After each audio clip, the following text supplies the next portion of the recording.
طب انا دي اول مره اتكلم في حاجه جد من فتره، فيعني معلش ايه، نحاول يعني ناخد الموضوع بجد شويه فعلا يعني. دلوقتي في 15,000 طالب مصري موجودين في روسيا، وفي بتاع 5 6000 10,000 في اوكرانيا. العيال دي موجوده هناك لان لاي سبب كان ما جابوش في مجاميع جوه، فسافروا يتعلموا بره. هوب هوب هوب الحرب قامت، حالتهم كلهم زي الطين هنا وهنا.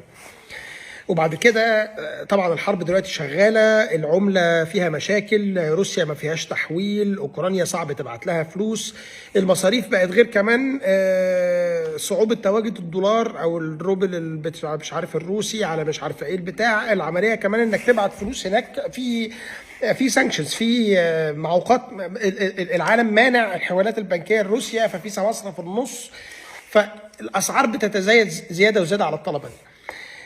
جم هنا في مصر قالوا لهم طيب لما هتيجي ترجع يبقى لازم تعيد تاني من سنه اولى، لان هم مش عارفه ايه عايزين يعملوا قصه كده. طيب انا شايف بس دلوقتي حاجه، ناس كتير قوي بعتوا لي، انا هقول لكم رايي بمنتهى الصراحه واتمنى الناس تقول لي لو رايي ده فيه منطق ولا لا. خلاص لو في منطق يا ريت تحاولوا توصلوه للناس او لو حد مسؤول.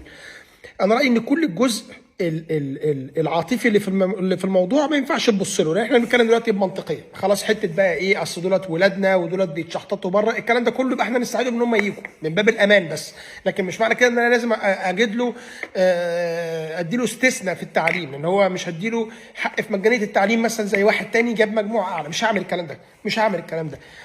بس لازم ابص برضو للموضوع بالطريقه العقلانيه. يبقى العقلانيه بتقول ايه بقى؟ ان في حرب شغاله خلاص، فهنا لازم يكون في استثناء الحرب استثناء، مش معنى ان انا اديله استثناء كامل. والحاجه الثانيه ان احنا في حالات تانية زي العربيات سمحنا للناس انها تجيب عربيات من بره مصر وتدخلها وتاخد استثناء عن اللي عايش جوه عشان خاطر تستفيد بالعمله الصعبه.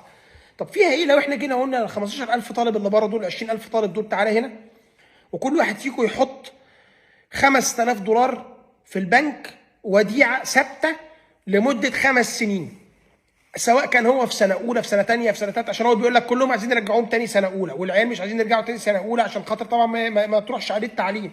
طب بدل ما ترجعوا سنه اولى ومش عارف، دخلهم الجامعات الخاصه عادي، وكل واحد فيهم يكون عليه اجبار مقابل ان هو عامل الموضوع ده انه يحط $5,000 في البنك لمده 5 سنين. لو عملت كده ب 15 20,000 طالب، اديك كده ربطت $100 مليون انت ما كنتش هتشوفهم، احسن 100 مره من قصص العربيات اللي احنا عاملين نعملها والكلام ده كله. واديك بتنقذ عيال بتوعك مرميين بره في صواريخ وفي خرا فعلا في خرا. الناس دي ما هي الفكره، العيال دي كمان لما هتنقذها في جانب برضو مهم، انك انت هتنقذ حبل الولاء مع العيال دي. ده فعلا مش كلمه قليله والله العظيم. اصل العيال دي لو عاشت هناك تحت الصواريخ دي وفضلت تاكل خرا عشان تستحمل انك انت مش راضي ترجعهم دلوقتي، العيال دي مش هيبقى عندها ولاء للبلد، مش هيبقى عندها ولاء. انا بقى بقول كلام انا شايف ان ده كلام منطقي. انا الحمد لله مش في وضع زي ده، وربنا ما يحوج على حد فيه ان هو يتحط فيه، ومش بقول ان انا ادي للعيال دي حق انها زي العيال اللي جابت 100% ودخلت طب، بس هترجعهم جامعات خاصه، رجعهم بقى من السنه اللي هم فيها وخليه يدفع ثمن الاستثناء دي. $5,000 يتربطوا في البنك لمده 5 سنين، هتاخد لك $100 مليون يحلوا لك ازمه كبيره. هتقولي ما هي الفلوس ال $100 مليون دول اصلا مع الناس جوه البلد. ايوه ما هم مع الناس جوه البلد، بس انت ما بتشوفهمش ليه؟ لان هو بيبعتهم بره للعيال، وبعدين في سمسار في النص اللي بياخد يجي نص الفلوس دي.